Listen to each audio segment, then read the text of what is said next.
Good afternoon. It is August 25th.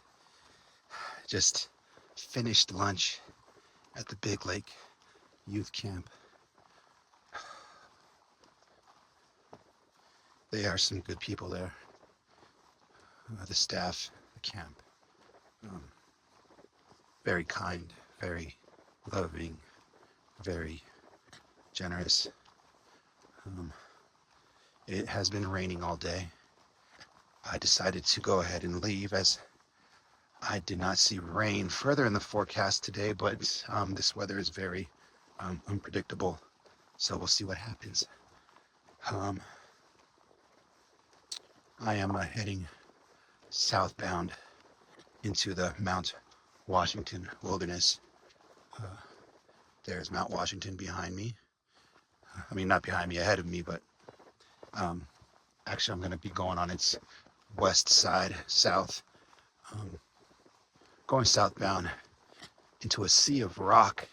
From what I understand, the trees are going to step back and the ground is going to turn black and quiet, like the world paused to let the earth cool, especially with this rain.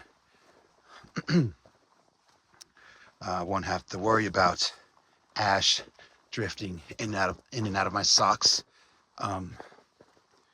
I will be seeing cinder and wet ground.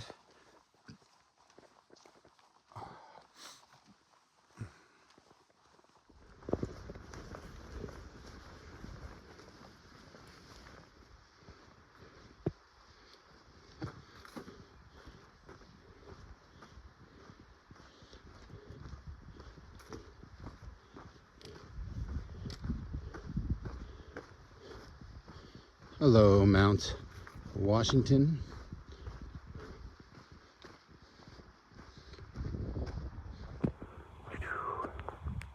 Now the wind smells like rain on rock and a little bit of iron. This is young lava country. That's Belknap in the screen with North Sister in the background. And that over there is Little Belknap. Belknap and Little Belknap are waves that forgot how to break, ropes of rock that once moved like thick honey and then stopped mid-sentence. This trail here threads the west flank of Mount Washington, that dark broken spire rising from the flows inside the Mount Washington wilderness, designated in 1964. Now, before I say anything clever about geology, let me say the peoples whose homelands hold this ground: the Molalla and the Kalapuya on the west slopes, and to the east, within the confederated tribes of Warm Springs Res, the Wasco, the Northern Paiute, the Tenino. So trade braided these ridges towards the markets at Celilo or the Dallas long before the map said PCT. Now, the history underfoot, long before quote unquote PCT, this backbone was part of the Oregon Skyline Trail. And in 1920, Forest Service Ranger Fred Cleater mapped a north-south high route, and by 1936, it ran the length of Oregon's crest and later became the skeleton the Pacific Crest Trail used to find its line. And you can still feel that old logic, the way the tread seeks views, water, and the easiest shoulder across very hard country.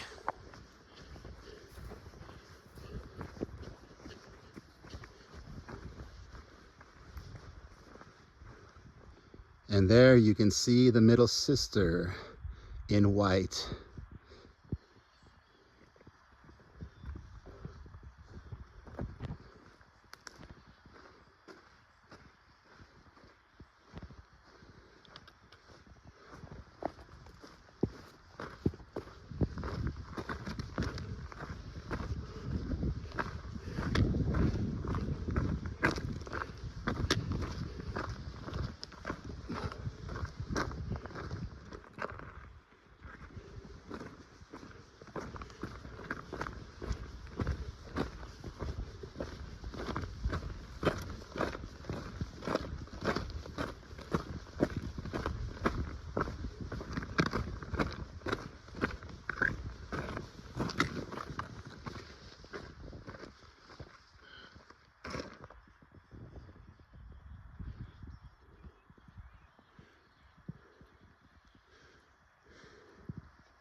Oh man, so I do like to call these kind of trails, I like to call them ankle breakers.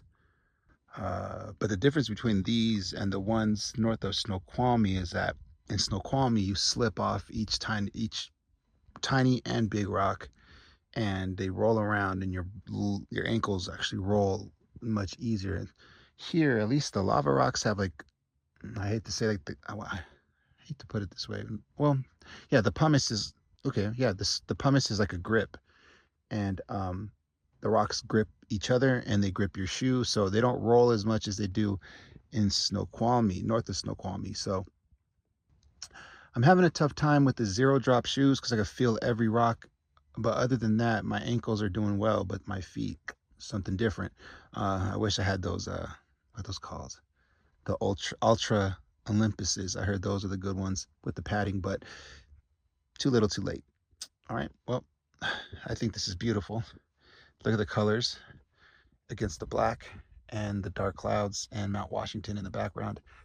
It's a good day.